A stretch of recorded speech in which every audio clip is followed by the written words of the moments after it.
El general Porfirio Díaz encabeza las celebraciones de las fiestas del centenario de la independencia. El dictador celebraba sus 80 años de edad, 4 años de presidencia. Nada parecía alterar la paz porfiriana. Sí, 2 meses después estallaría la revolución.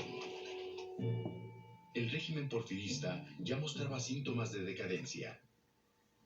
La severa crisis económica y la falta de libertades políticas, que incluían el control de la prensa y del Congreso, hacían que el descontento creciera en todas las clases sociales. Y las presiones internacionales aumentaban por la disputa entre ingleses y norteamericanos por el petróleo mexicano.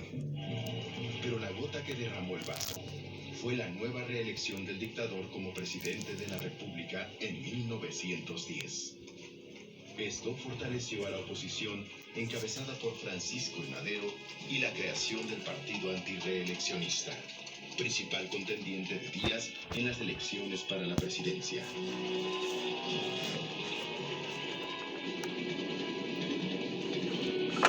Madero fue acusado de rebelde y encarcelado en San Luis Potosí.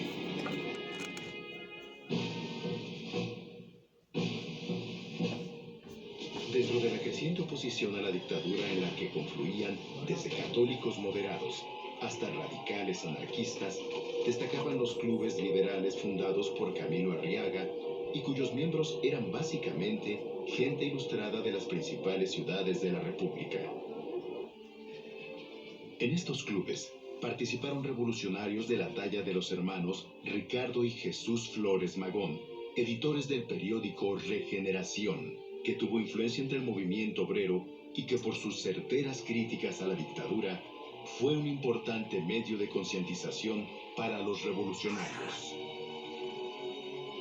El momento decisivo fue la publicación del Plan de San Luis, en el que Madero llamaba a tomar las armas.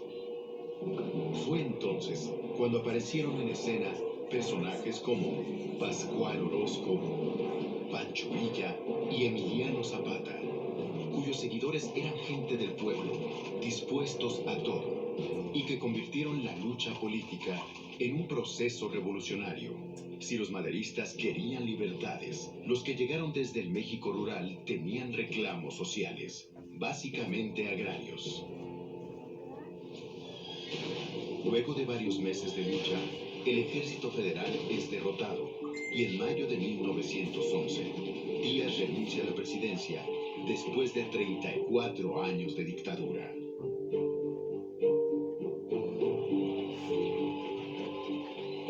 Durante el gobierno de Madero, la libertad de expresión se respetó, aunque se criticara abiertamente al presidente. Además, el poder ejecutivo dejó de dominar a los poderes legislativo y judicial, permitiéndose también la organización de partidos políticos y sindicatos obreros. Sin embargo, la paz no llega. En Morelos, los zapatistas se rebelan y publican el Plan de Ayala, exigiendo solución a los problemas del campo. Comandada por Pascual Orozco, otra revuelta popular de mayores alcances estalla en varios estados del norte. Aprovechando la oportunidad, Bernardo Reyes y Félix Díaz, sobrino de don Porfirio, promueven otro levantamiento armado.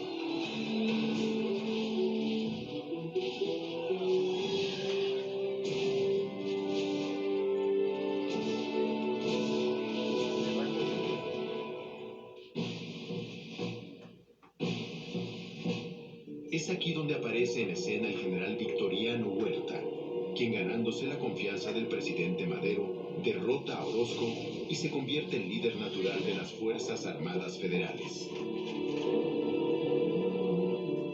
Luego de sortear estas rebeliones, la estabilidad para el gobierno maderista parecía llegar. Soldados de la República, me dirijo a todos, a los que formaron parte del Ejército Federal y a los que formaron parte del Ejército Insurgente. La guerra ha terminado. Todos los mexicanos debemos celebrar el hermoso triunfo que se ha obtenido.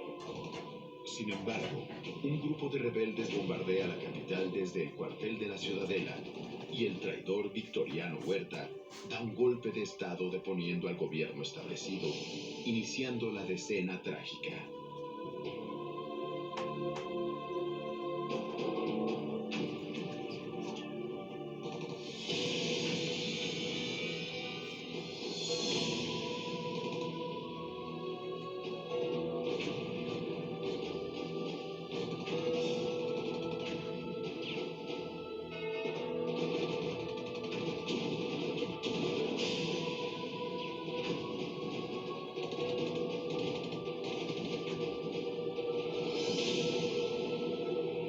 Apoyada por el gobierno norteamericano, la ofensiva de los políticos y militares porfiristas que se oponían a las prácticas democráticas logró derribar a un gobierno indeciso que había perdido mucho de su apoyo popular.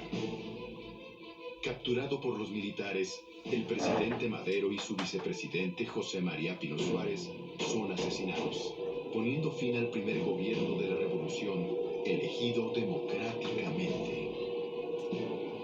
El asesinato del presidente Madero precipitó algo que parecía increíble: la unión de grupos con grandes discrepancias entre sí, pero que bajo la bandera del constitucionalismo se unieron con el fin de restaurar la legalidad y sacar a Huerta de la presidencia.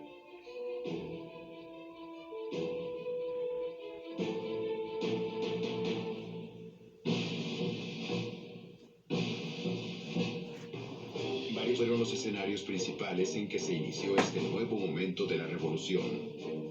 El primero fue Coahuila, donde el gobernador Venustiano Carranza lanzó el Plan de Guadalupe, convocando a formar un ejército constitucionalista. Su visión legalista y su amplia experiencia fueron fundamentales para la organización y legitimación de la lucha armada.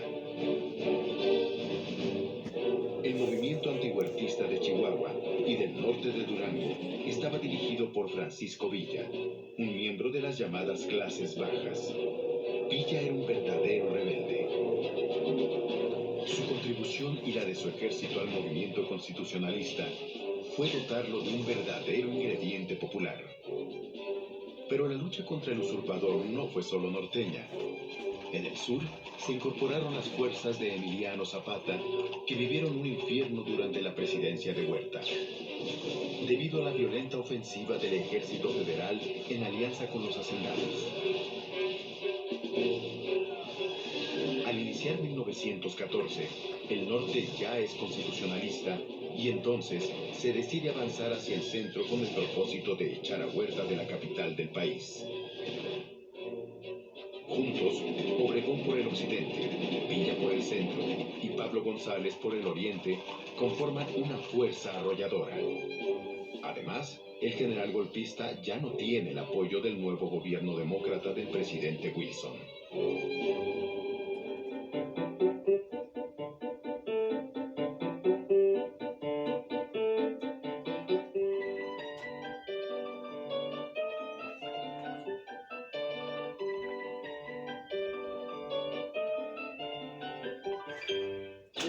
La huida de las autoridades huertistas permitió que personajes de las clases medias de cada lugar, algunos que nunca habían participado en política, comenzaran a ocuparse de los gobiernos locales y estatales. Además, se establecieron pactos en beneficio de las clases populares, creando nuevas alianzas políticas y compromisos sociales que serían el origen del nuevo Estado mexicano postrevolucionario. A pesar de las victorias, la división entre los revolucionarios es manifiesta. Villa y Zapata demandan cambios rápidos y profundos en beneficio de las clases populares. Carranza, por su parte, señala que primero hay que volver a la legalidad y luego hablar de reformas.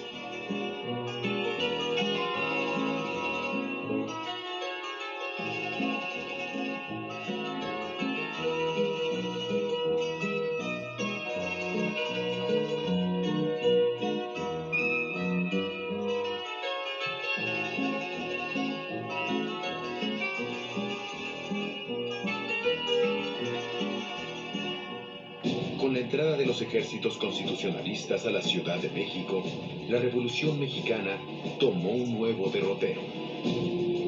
Los revolucionarios se convierten en gobierno y y deben gobernar para todos, dando respuesta tanto al México industrial y urbano como al México rural, donde se desarrollaban los principales conflictos agrarios.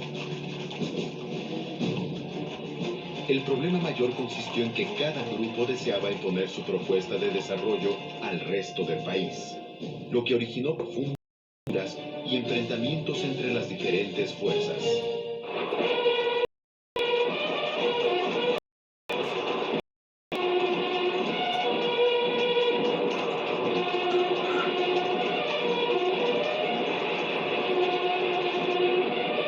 El último intento de reconciliación se dio durante la Convención Revolucionaria de Aguascalientes, pactada entre carrancistas y villistas, dominada por los representantes de Villa y Zapata, que aprobaron un amplio programa de reformas sociales. La convención se declaró soberana y no solo desconoció a Carranza como primer jefe, sino que se convirtió en gobierno y nombró presidente provisional al general Eulalio Gutiérrez.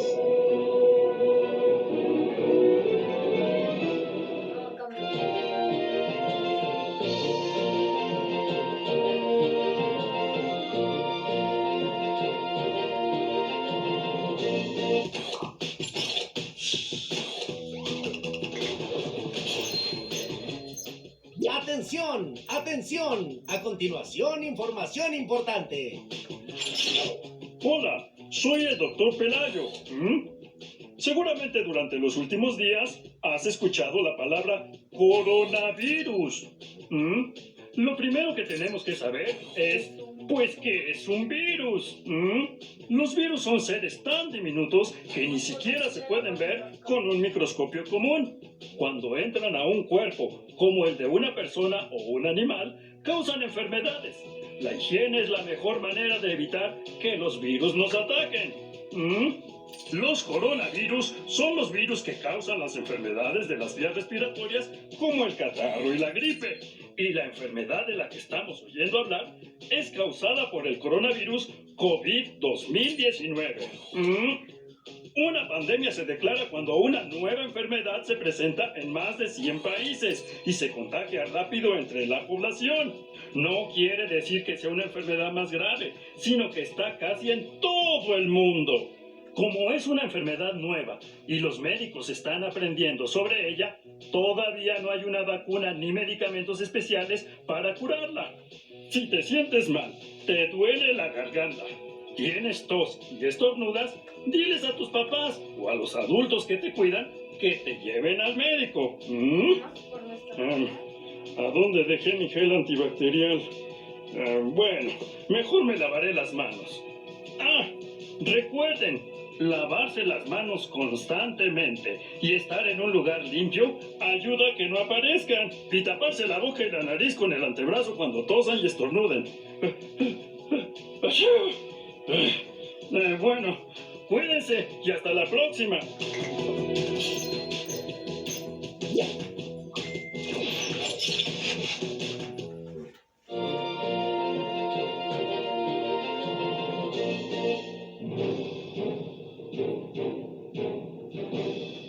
Terminada la convención y con la marcha de los ejércitos convencionistas hacia la Ciudad de México y la huida de Carranza a Veracruz, donde instala su gobierno, un nuevo momento envolvió a la revolución.